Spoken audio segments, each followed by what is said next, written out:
Icon star Allu Arjun mass director Atlee combination లో వస్తున్న అత్యంత ప్రతిష్టాత్మక చిత్రం రాకా.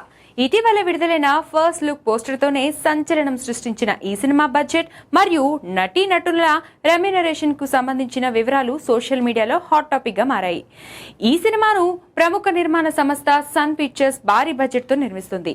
ఈ భారీ సన్ పిక్చర్స్ యాక్షన్ థ్రిల్లర్ కోసం ఏకంగా 800 కోట్లకు పైగా ఖర్చు చేస్తున్నట్లు టాక్ ఉంది. అయితే ఇప్పుడు ఇది 900 నుంచి 1000 కోట్ల వరకు అవుతున్నట్లుగా సమాచారం. ఇక ఈ సినిమా కోసం అల్లు అర్జున్ రెమ్యునరేషన్ 175 కోట్లని ప్రచారం జరుగుతుంది. ఇక హీరోయిన్ గా నటిస్తున్న దీపికా పదుకొని దాదాపు 25 కోట్ల పారితోషికం అందుకుంటుందట.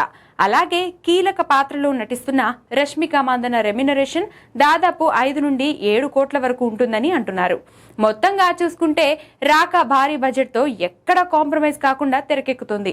అట్లీ మార్క్ మాస్ ఎలిమెంట్స్ కు తోడు ఇంటర్నేషనల్ స్టాండర్డ్స్ తో కూడిన విజువల్ ఎఫెక్ట్స్ కోసం నిర్మాతలు ఏ మాత్రం వెనక్కి తగ్గకుండా ఖర్చు చేస్తున్నారు. అయితే బడ్జెట్ లో ఎక్కువ భాగం అల్లు అర్జున్ మృగం లాంటి అవతారం కోసమే ఖర్చు చేస్తున్నారట. 2027లో విడుదల కానున్న ఈ చిత్రం భారతీయ సినిమా చరిత్రలోనే ఒక మైలురాయిగా నిలిచిపోతుందని ట్రేడ్ విశ్లేషకులు అంచనా వేస్తున్నారు. మరి రాకాతో బన్నీ అట్లీ ఎలాంటి సెన్సేషన్ క్రియేట్ చేస్తారో చూడాలి.